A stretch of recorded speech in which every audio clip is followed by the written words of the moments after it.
2023, we have some rule and regulation for those who are really interested in blockchain and want to build a career in this field.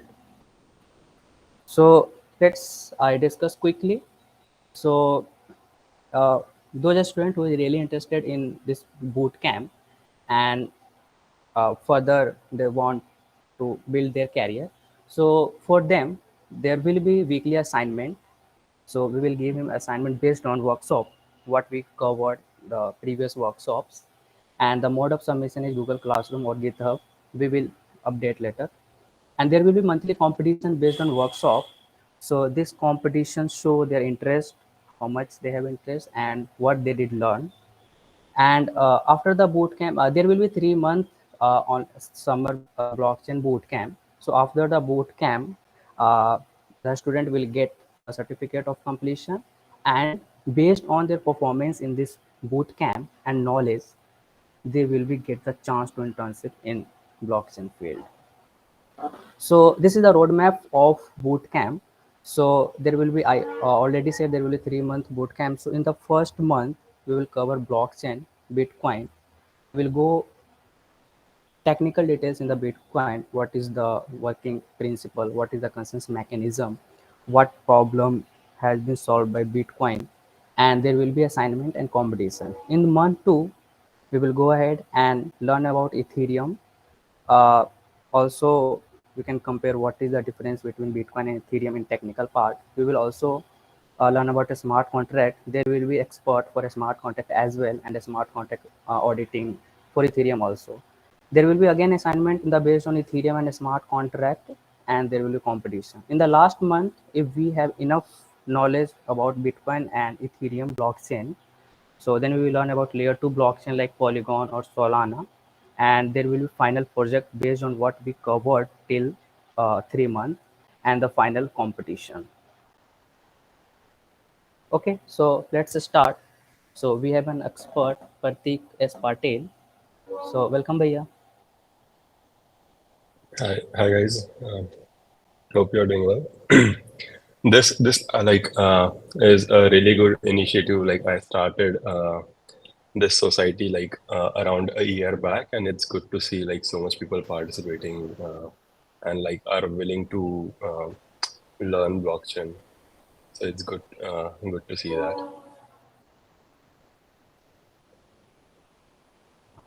Yeah. So okay, Bhaiya. So first, please introduce yourself and how was your journey about blockchain, and how did you get interest in blockchain field? Yeah, sure. So I graduated, like I'm from the CS 22 batch. So I graduated like a year back. And like as soon as I graduated, like I started working at Polygon Labs as a blockchain engineer full time starting 1st June 22. So it's about a year. I'm working there on the core protocol team, like creating protocols for their proof of stake blockchain. But like my journey started back in December 2018, like which was like think the last week of my first semester. I was like having a small talk with one of the postgraduate students, and then that was the first time I heard about blockchain as well as Bitcoin. And at that time, like nothing was interesting to me. Like I tried machine learning, but the statistics was like not interesting me. Like tried competitive programming, but I like I didn't feel like doing that. Like I didn't feel like going in a normal SD path as like most of the people do these days. So I like as soon as I heard these two new terms, I went back into my room and started like watch few videos regarding what this is and what the future holds in terms of like career growth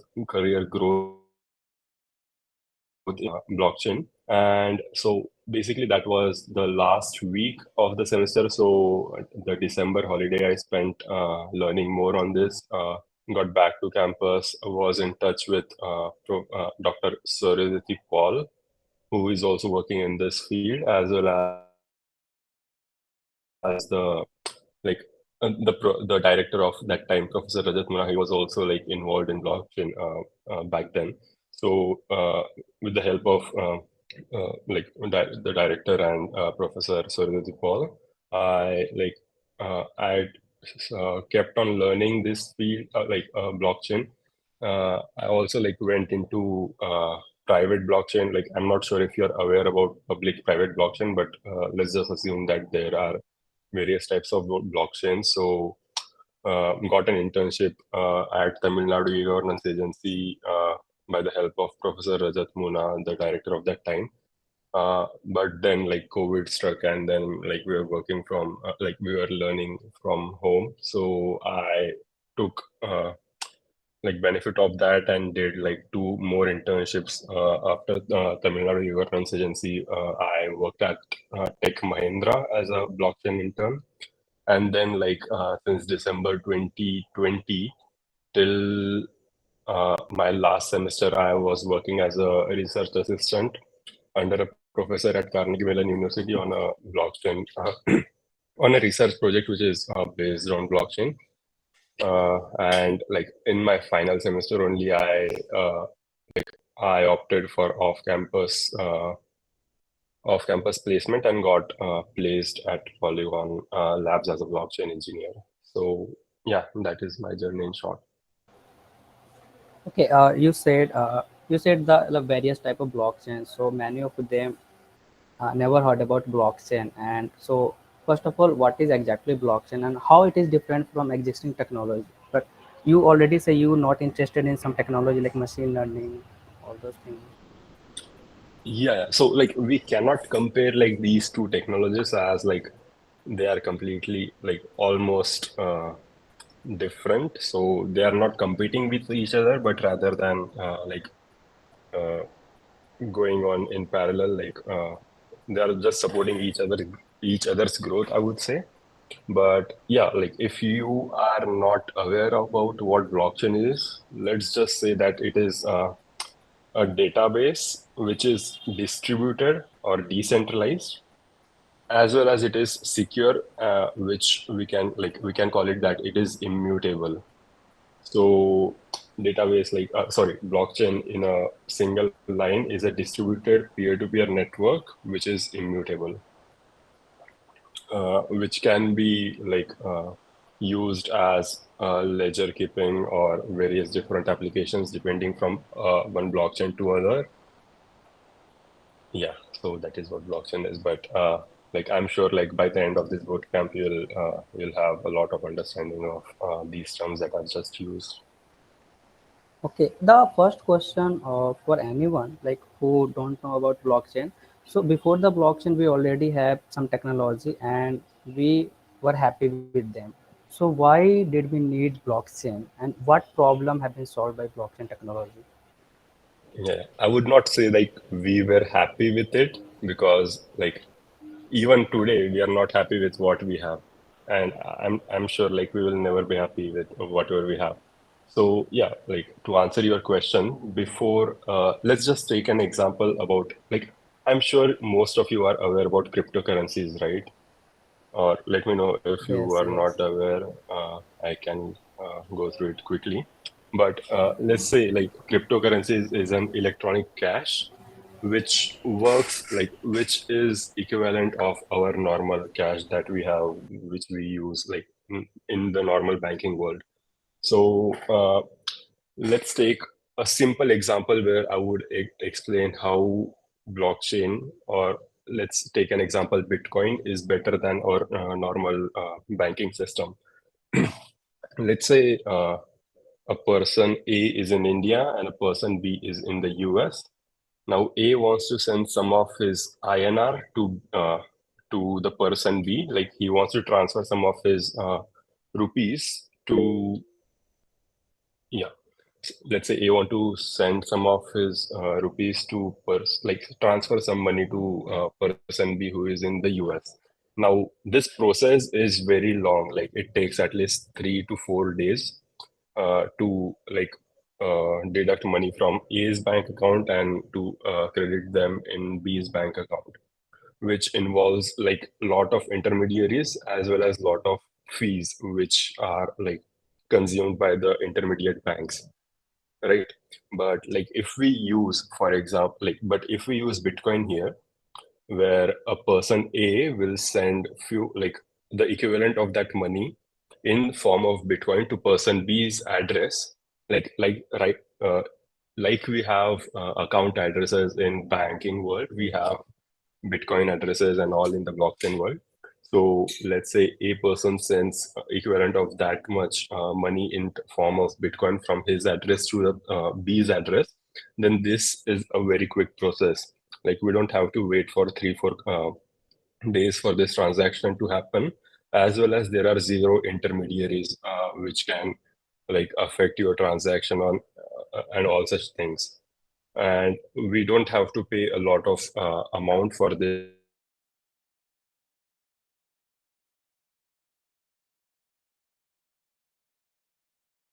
the bootcamp, but I've just given you one example where blockchain is better than the existing technology that we already have. Okay, you said the purpose of blockchain initially to transfer some money border cross, right?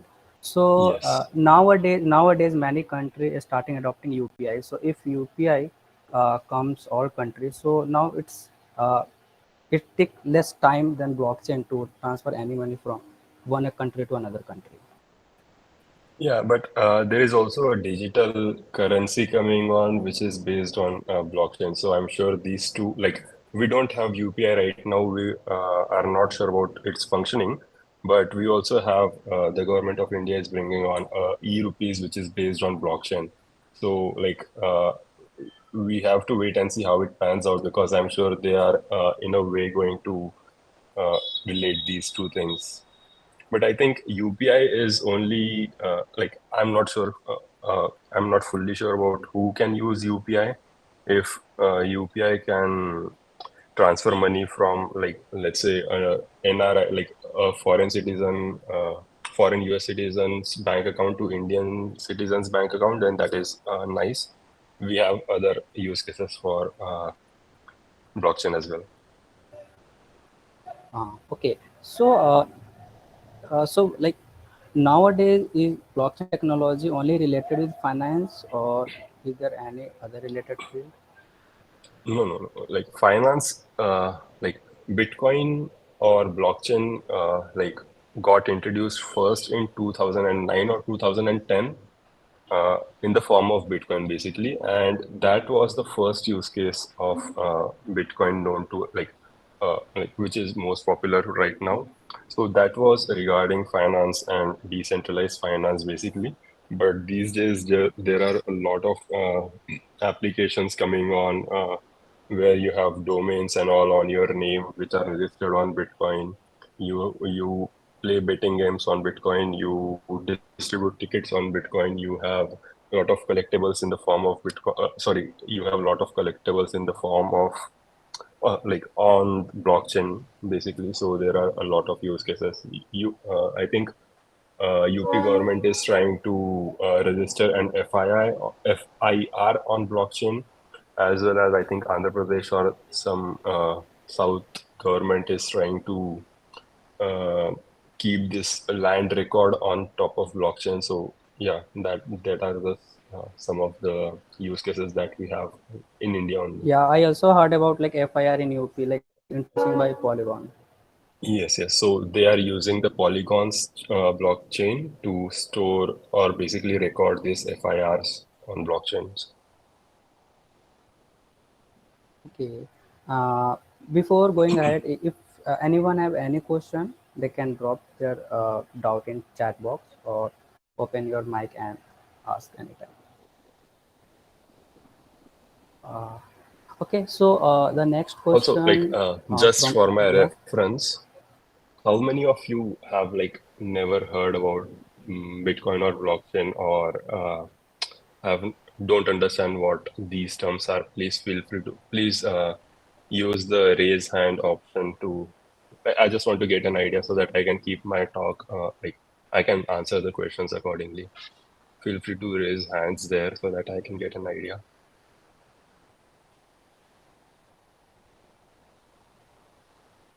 Okay, so do you all understand?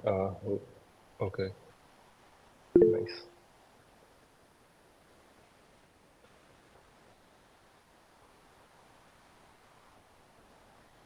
Okay, no problem. Yeah, Yeah, a lot thank of you. student here. Yeah, feel free to lower your hands. They might pain. So, like, there are many students who never heard about blockchain.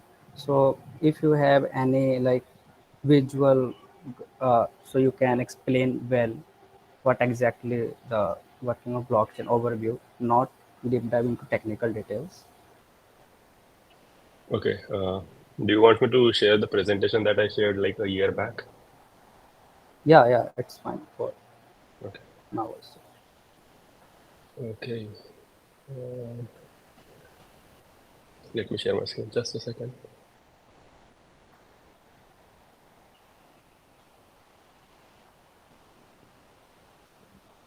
Okay. You can see my screen, right? Yes, yes.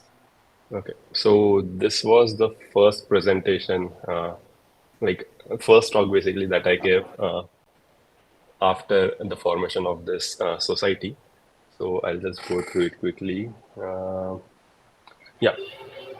So can someone answer what, like, I'm not sure if you currently have this, but when I was at IIT Bhilai, we used to put an entry whenever we used to go in and out of the campus in a what we call a register. Do you still have that?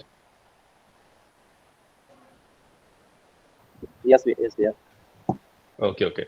So can someone like what are the problems with our current way of recording these entries at the main gate? Can someone just quickly answer it? Like there are multiple flaws, but feel free to answer or type it in the Mm, chat box. if the Anyone register can, gets lost, uh, Please raise the hand so uh, that we can go through one at a time. Yeah, yeah, Vedansh. it's centralized. So if the register gets lost or it gets damaged, then all the information would be lost. So that is one of the flaws. Correct. Um, we have I one also more in the I chat. also have faced some issue like when I enter to main gate, then I need to sign on the diary again in the institute, again in the hostel. So there are multiple sign. So just entering in the hostel, I need to uh, give sign after 3 times. Right, right, right. Exactly. Right, we can modify and it is not zero, which is basically it is mutable, right? We can change, anyone can change the data and we cannot tell who has changed the data. Single point of failure is Yeah, exactly what Vedansh, I think, mentioned. Yeah, basically, which is centralized. So, yeah, you get the idea, right? It is not like it is centralized. So basically, if that copy is gone, then every data is gone. Second, it is like easy to manipulate. Someone can just go back in time and change a particular entry, which is again not secure. So yeah, basically various others, but blockchain actually prevents exactly what this record keeping or basically this ledger cannot. So blockchain, as I mentioned, is a shared immutable ledger that basically facilitates this process of recording transactions and tracking assets in a network. So like just forget this part and just let's just say that this is an immutable ledger which helps in keeping records securely across the network. So this is a open distributed ledger that can record transaction between two parties. As I said in the example before Bitcoin, like the two parties involved were A and B, and in this case, the two parties involved are the students as well as and the institutes. So yeah, let's just skip through this. You'll learn more about this. Uh, okay, the three main pillars of blockchain is it is decentralized, it is transparent, and it is immutable. Decentralized meaning that the same ledger that we have on the main gate will have like multiple copies across the network. So every participant in the network will have its local copy of the same register. It is transparent because like you can go back in time and see every other transaction that has happened. So that is why it is transparent. And I would say like the register that we have on the main gate is also transparent because you can like see previous entries. So that is nice. But the other thing is that it is secure and immutable. That is, once an entry is recorded in the blockchain, then no one can tamper that particular entry, which is a huge thing because once a transaction is done, then it is done. Like no one can say that he didn't send me money when where actually he did. So this is what makes blockchain unique and other databases not so great. So yeah, what is blockchain? So as the name suggests, it is a chain of blocks. Now, what is a block? In a block, there are transactions. Now, you can say, like, if you want to relate this with the register at the main gate, you can say a block is a page. So, register is a set of pages in an order, right? So, these transactions are kept in a block, and these blocks are like created one after the other, and these are like cryptographically secured with one another so that no one can tamper with them in the future. No one can like walk out of blockchain and say like this blockchain doesn't have a particular block or doesn't have a particular transaction which belong to a particular block. No one can do that because it's immutable.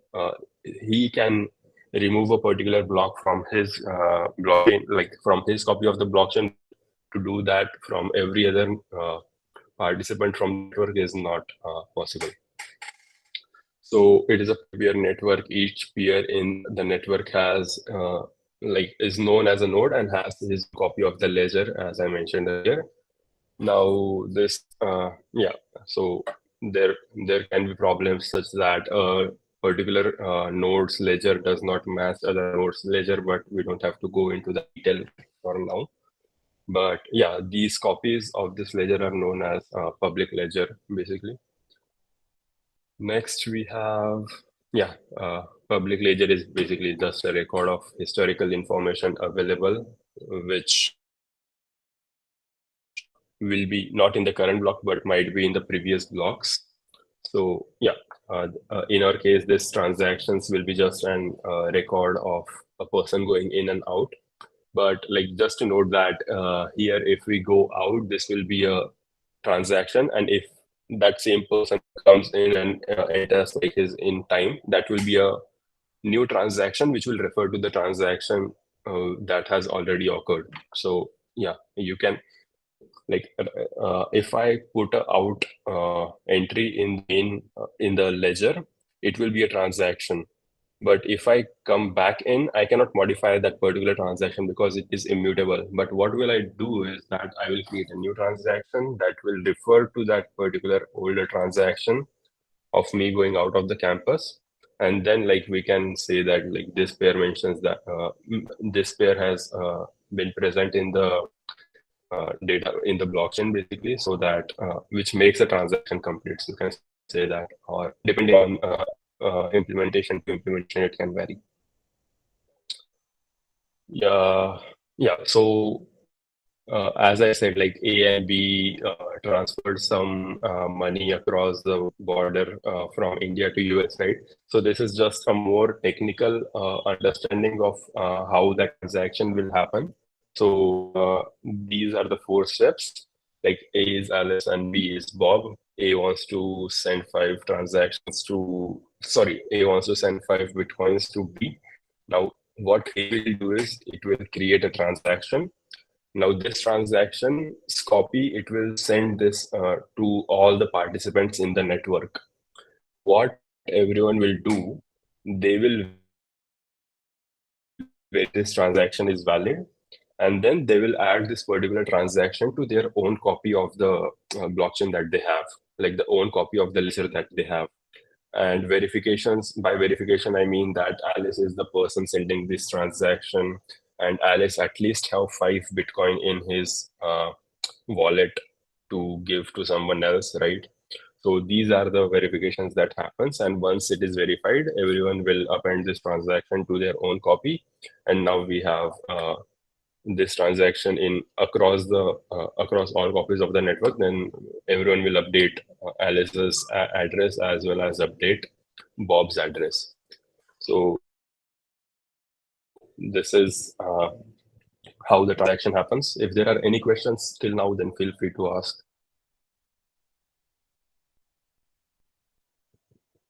I hope you are getting this. If anyone have any question, they can directly unmute your mic and ask your doubt. Yeah, thanks, Chirag. Okay, yeah, I think that is what I had. Yeah, sorry. Anyone wants to speak? Okay. Uh, okay. The next question is like so let's say everyone like understand what is blockchain and Bitcoin. So what are the application of blockchain nowadays that can like the people use like in daily lives or in any field? Okay, so the current solutions that we have like are nice, but if you follow the news in this blockchain world, every day there is newer attacks. Someone attacks someone and he steals, or he or she basically steals some things or finds some vulnerabilities in the codes and all, right? So like if we look only at the finance sectors, there are like a lot of so as we have in real life, right? We have exchanges where you can go and convert your INR to USD or euros or dirhams, whatever you have. Similarly, we have exchanges in the blockchain world as well, where you can convert your Ethereum to Bitcoin, or convert your Ethereum to Matic, or convert your Ethereum to whatever cryptocurrency that is available. Now, like the same problems that you have, or the same solutions that you have in the normal banking world, are available in, or or can be done in the decentralized finance world. So all these applications, from renting to investing, there are protocols where they give you fixed returns if you stake some money in their protocol for a certain duration of time. Similarly, we have like fixed deposits in the normal banking world, right? So these relations, all these solutions that we have in the normal finance are available in the decentralized finance world. This is just an example related to finance. Apart from finance, there are people selling event tickets on blockchain, as I mentioned. If you are aware about non-fungible tokens, NFTs, they are Yeah, selling those on the blockchain, and there are like like a digital lot of, arts, the yes, NFT of exactly, digital arts and music.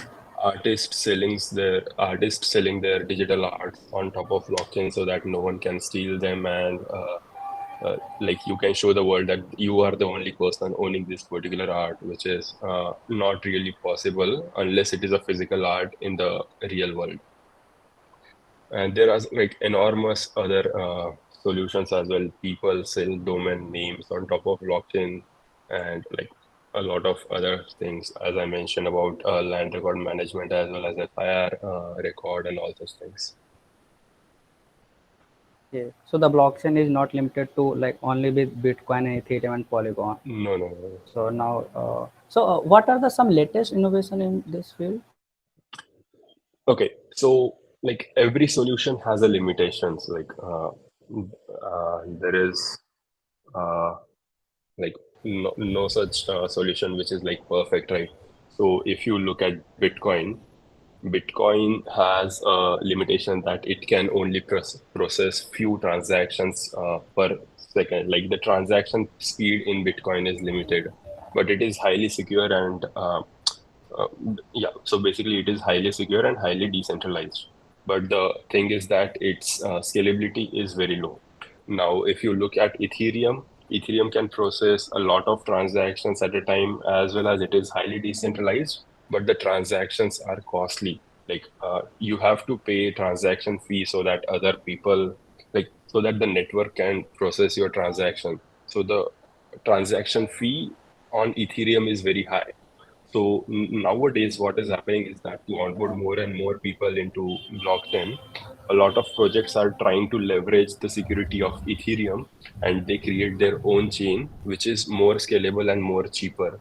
And that is exactly what Polygon is doing. Now, there is a lot of research going on about how we can do that, how we can do this, how we can scale Ethereum and all such similar chains, as well as like using maths. So, for example, if you see currently, there are a lot of projects which are trying to scale Ethereum using zero knowledge proof. Like a crypto, there is a crypto term called zero knowledge, which Yeah, is zero knowledge proof, if you have something like privacy data, you can prove someone without revealing your privacy. exactly. So people are trying such technologies to scale Ethereum. So in terms of protocol development or improving the protocol, these things are going on where you scale such things and all. But like talking about the application layer, basically, application is where the user interact, right? They interact with the blockchain through an application, not directly interact. Like or most of them does not directly interact with the blockchain. So on the applications layer, there are a lot of user-friendly development going on. For example, if you see there's a proposal called ERC 4337 where user gets the flexibility to use their private keys nicely and interact with the chain nicely. Basically, there's also a thing where someone else can pay their transaction fees and all. So such things are going on where which ensures that the barrier is not that hard for people to enter into the blockchain world.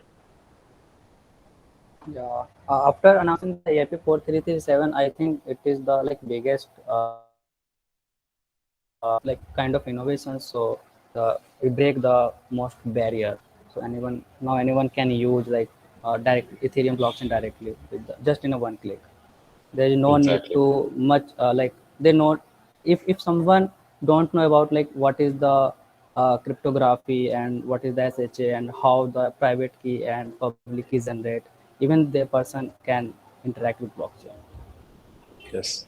But for those who are in this meeting, you must know what all these things are, and you will know learn these things in the Yeah, next so three months. yeah, in the next season, in the next session, we will go into the secure blockchain, what is the different types of blockchain, and the consensus mechanism, and all those things. Nice. Okay, so yeah, the most like valuable question. So if anyone want to build career in this blockchain, so how many types of career opportunity available in blockchain field, and what is the required skill to getting chance Uh, to industry? right. So I'll be talking only about tech roles because I'm not aware. Like I don't know what other like sales or marketing people need. So if you are considering for tech roles in blockchain, so let's go from low to higher level. So the lowest level is basically blockchain researchers, where they work on like researching about various protocols and coming up with a solution which they think can solve. So basically, there's a term called blockchain trilemma in blockchain trilemma, Yeah, which I think I've mentioned somewhere here. like Yeah. So there's a blockchain trilemma which mentions that out of decentralization, security, and scalability, your particular blockchain can only solve any two of them. If you try achieving all three of them, like you cannot achieve all three of them at once, because like if you try to focus on one thing, the other gets compromised at. So researchers are basically trying to come up with a solution come up with a solution for this, as there are various problems. Like if you learn about blockchain, Ethereum, Bitcoin in deeper, you will get to know that data is also one of the next biggest thing to worry about in the coming future. So researchers are basically working towards that. If you want to get into blockchain researcher, then you must be good at cryptography and distributed databases and things like that. Basically, you should have your CS fundamentals and advanced level ones cleared. Uh, Now, above blockchain researchers come blockchain engineers, uh, whose role is to take this theory that blockchain researchers have created and make a blockchain out of it. So basically, blockchain engineers are the one who create protocols, who create this blockchain, and so their job is to basically develop this. So now, few like I don't know if you know, but um, how a blockchain runs on a particular network. So a blockchain can run your laptop as well. But so what exactly is this blockchain, right? So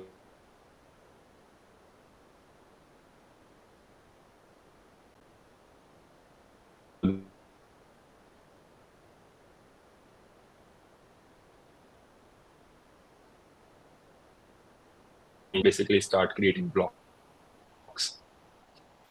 Yeah, so to become a blockchain engineer, you should also have your CS fundamentals clear, as well as learn about Ethereum and Bitcoin. Like for all the tech roles, knowing ins and outs of Bitcoin and Ethereum is a must to have. It will really help you in the development. So I am a blockchain engineer and I work on developing this software called Bohr and Heimdall for Polygon Labs, which in turns is basically the Polygon POS chain. Now I work in Go language, but yeah, feel free to learn Go, or if you don't have to, like, if you don't want to, don't learn it. But like, they don't like in the interviews, they won't directly start asking Go because it's easier to learn language than learn about blockchain. So yeah, basically you should have your Ethereum and Bitcoin fundamentals and basically technical cleared. Now now Bitcoin engineers create this protocol, but there will be like, but now developers come and use this platform or use this blockchain to come and develop their applications on top of this blockchain. Now here comes blockchain developers. Blockchain developers' role is to basically write smart contracts. Smart contracts is just a piece of code that runs on top of it, on top of blockchain. Now, smart contracts can be, according to the use cases, different. You can write your smart contract and deploy it depending on your use cases. So the role of blockchain developers is to basically create smart contracts and deploy them on the network, as well as create application or service that interacts with the smart contract deployed on the chain. Now, to become a smart contract developer, you should uh, be knowing how to write smart contracts. If you want to become a blockchain developer on Ethereum chain or Ethereum similar chains, then you should know this language called Solidity. The smart contracts are written in this Solidity language. So yeah, and to create those servers which interacts with the blockchain, you should know how to write APIs basically. Now, yeah, I think that are the roles, tech roles I can think of. Now, coming to the security, smart contracts can or cannot hold money. So to make sure that your smart contract is really efficient and secure, there are smart contract auditors, which basically audits the smart contracts and make a lot of money for auditing the smart contracts. So that is also one career path if you want to take that. To yeah, and to become a smart contract auditor, you should know like what a smart contract engineer does, what a smart contract developer does. So basically, that is a combination of both of them. Yeah, like to become a smart contract auditor, you must have knowledge of some common vulnerability or some DeFi protocols, DAO protocols, and some Correct. also the smart contract of breezes. So these are the required skill to become the smart contract auditors. Correct.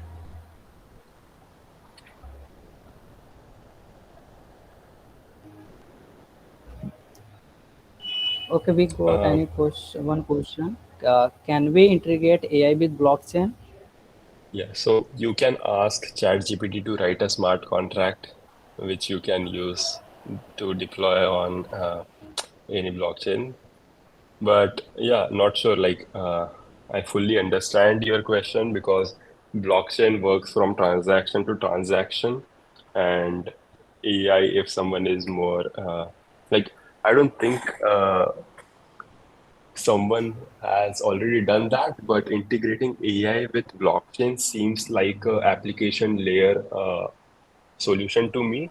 But involving AI in the core protocol of a blockchain, I don't think that is like that is that will solve any problem, I think. But keeping AI on the application layer where it will basically look at the coming transactions and see if this transaction look malicious, then it will reject such transaction. That seems to be a good idea, and I think people are working towards it. So integrating AI with the application layer of blockchain is a good idea. But again, for that, you have to have a deeper understanding of what type of malicious transactions are happening on the network and all. I hope I answered your question. Okay. Where blockchain is getting stored, like in Web2 data is stored in cloud server. Yeah, first I'll answer Ashprit's question. So, like as I said, everyone on the network has their own copy of the blockchain, right? So whenever you run a network, all the data, like when you get connected to a network, then let's say that you are a fresh node having no database at all, like having no information about the data on the blockchain at all, and you are trying to connect to a Ethereum network, which has a lot of data in them. Now, when you first connect to the network, you will get automatic, like you will so get connected with some peers, and then the software that you will be running will identify that you don't have any data, and they will interact with your peers, basically your peers in the network, from where they will get the data. And once you get up to like they will get data blocks from the 0th block to the current block, whatever that is running. And now once you get and this is stored basically on your computer or your server wherever you are storing that. So wherever you are running your piece of code from, all this data will be there in your local machine only. You can then depending on dev tools and whatever you use, you can mount your storage to some AWS provider or whatever, but it will be on the same machine as you're running the software from. It will not be stored anywhere. So basically, that is why, like, if a few nodes are killed from the network, it doesn't matter because there are a lot of other nodes who are storing the exact same copy of the data. So yeah, we don't have to worry about it. Uh, is that clear, Sprit?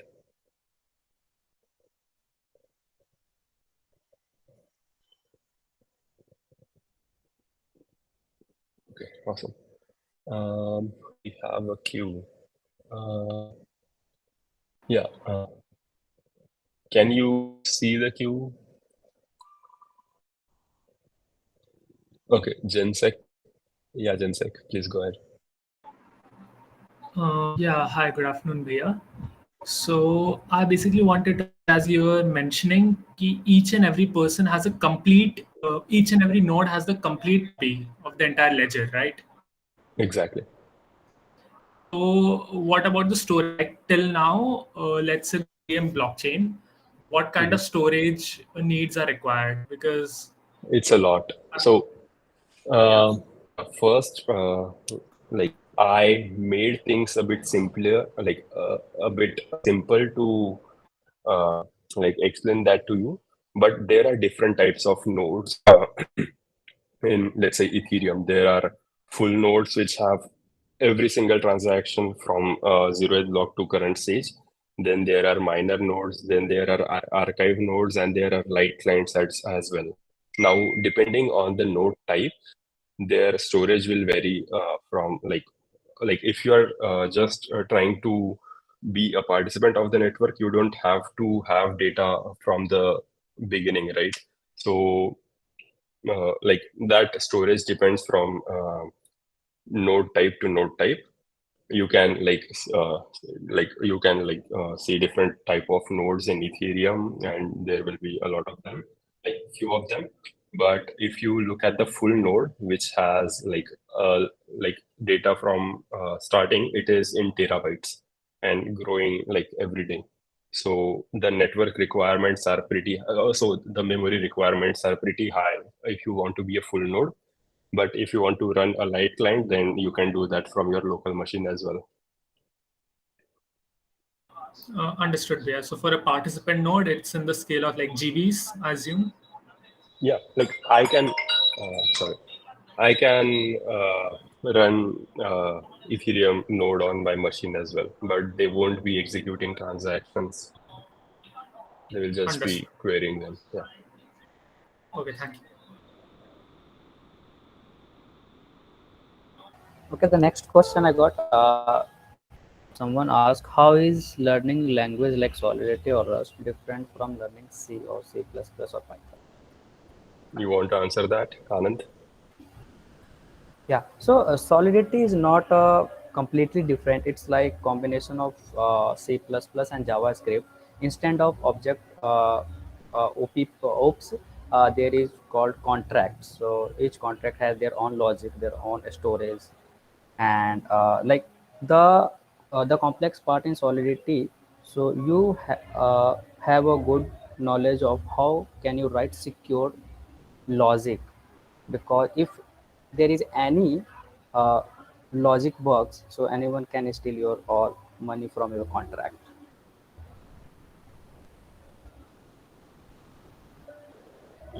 So, like, just to answer Example. on top of that, Solidity has almost the same syntax as JavaScript node, if you are aware about. But like as again, like as Anand said, you have to keep in mind of the things where like transactions happen through smart contracts where every execution counts, and every execution, like as we have in normal code, right? Every addition is a new what we call it execution. Uh, Now on Ethereum, every execution costs you some money, and in order for that, Yeah.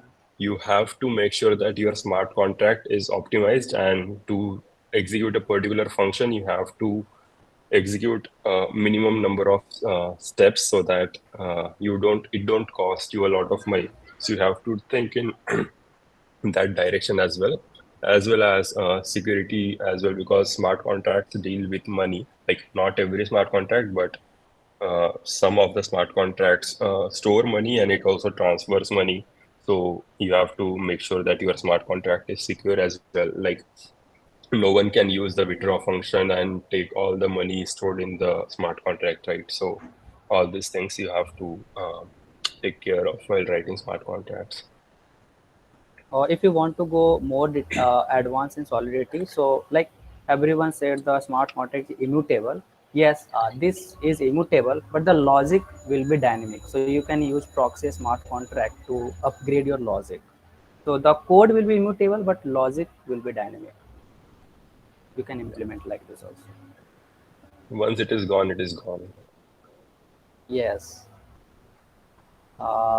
Can you share the syllabus of this bootcamp? Yes, we will share update on the LinkedIn or Twitter. We will share there also, and also in the WhatsApp group.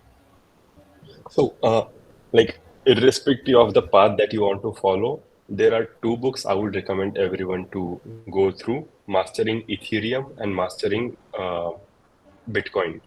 These books are available on GitHub for free as well. If you just search for Ethereum book GitHub and Bitcoin book GitHub, you'll get the complete book. And it is a really, both of these are really good books. So yeah, I would recommend everyone to go through them. We have also planned to explain these two books on the boot camp in the Yes, upcoming session. nice. Yeah, Shashank. Yes, Bhaiya, I wanted to ask that as a beginner, if I want to start implementing blockchain, then what are the resources like I need to learn? Yes, so Mastering Ethereum and Mastering Bitcoin, these two books. Once you are done with that, go through the implementation of Ethereum. So if you search for Ethereum's implementation, then it will be Go Ethereum is the. Let me share the repository with you. Yeah, I This think is someone where shared with us. oh no, Okay, okay, like yeah. these are the books, and this one that I shared is the implementation of the Ethereum chain, and the one that I will share now is the implementation of the Polygon chain. Basically, I'm doing my promotion here.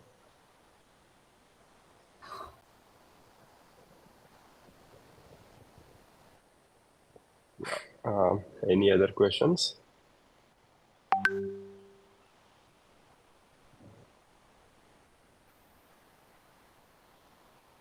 I think, yeah.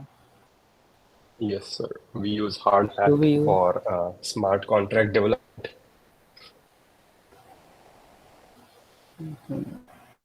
Yeah, you can, the use of hardware to testing the smart contract. So you can write unit test to test your logic smart contract in hardware framework.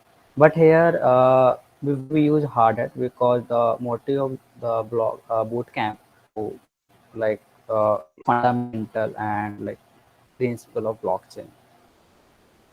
Later we will go or we will use hardware to develop smart contract.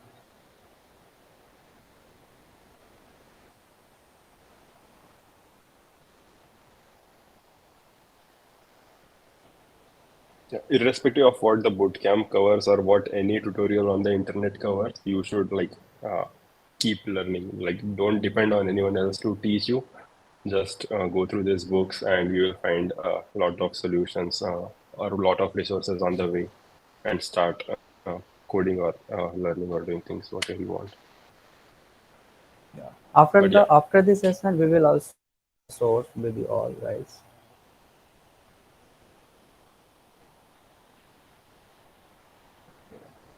Is there any question or any doubt?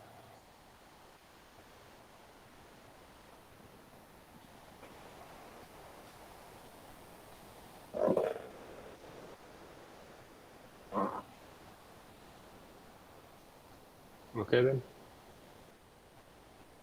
Yeah, feel free to reach out to me. Like, if you are stuck at a point or you need some help anywhere, so I'll be happy to answer those questions for you. Uh, and one more, join the blockchain enthusiast group, or if you have any doubt at any time, you can just DM to admin. So the admin is a core member of BAB Society. And last but not least, thanks for our core member to support and to conduct this bootcamp smoothly. So they did a lot of work to run smoothly this bootcamp.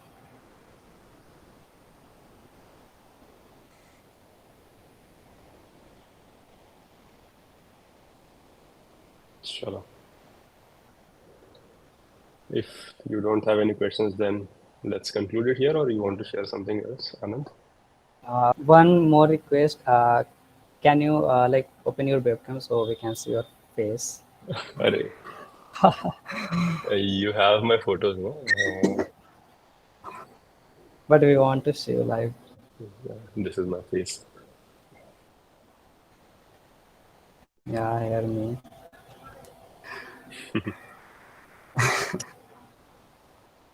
Chalo. So the college is off, right? Everyone is at their home right now. Yes. Okay, nice. Okay, thank you, Bhaiya. So, Thanks a lot okay, no problem. All the to best. guide us. Thank you. Bye. Thank you, Bhaiya. Thanks everyone. Signing off.